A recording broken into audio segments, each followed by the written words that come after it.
पंजाब और हिमाचल प्रदेश जिबे प्रधानमंत्री बन्या प्रभावित अंचल बुली स्थिति समीक्षा करेंगे। आसतु जानिबा एहार सर्विशेष खबर विषय। बन्यारे बुड़ीछि पंजाब एवं हिमाचल प्रदेश। प्रकृतिर कोपरे दुई राज्यर स्थिति संगीन होइतिबा बेले बन्या परिस्थिति समीक्षा करिबा पई खोद प्रधानमंत्री प्रभावित अंचल बुली देखिबे। मोदींकर पंजाब एवं हिमाचल प्रदेश गस्त रहितिबा बेले दुई राज्य केंद्र सरकारक ठारू स्वतंत्र पैकेज आशा करिसंती। राज्य बन्या द्वारा भीषण क्षयक्षतिग्रस्त होइतिबारु प्रधानमंत्री मोदी प्रभावित राज्य पर स्वतंत्र पैकेज घोषणा करंतु बोली आशा रखिचंती हिमाचल प्रदेशर मुख्यमंत्री।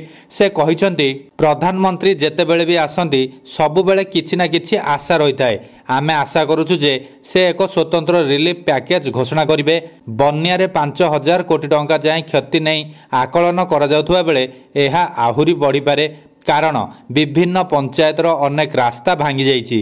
तेणु ए सबु को दृष्टि रखी प्रधानमंत्री स्वतंत्र पैकेज घोषणा करंतु बोली सुखविंदर सिंह सुखु आशा रखिचंती। सेहीपरि पंजाब रे बन्या भयंकर क्षयक्षति करथिबा बेले पंजाब सरकार केंद्र ठारू 25,000 कोटी टंकार स्वतंत्र सहायता आशा रखिचंती। प्रधानमंत्री बन्या स्थिति समीक्षा पर पंजाब पई किछि घोषणा करंतु बोली आशा रखिचंती राज्य सरकार। प्रधानमंत्री मोदी अपराह्न 4:15 रे गुरुदासपुर रे पहुंचबे, जेउठारे से वरिष्ठ अधिकारी आलोचना करने सह बन्या प्रभावित व्यक्ति सहित आलोचना करिवे। एनडीआरएफ, एसडीआरएफ एवं आपदा मित्र दल सहित आलोचना करिवे।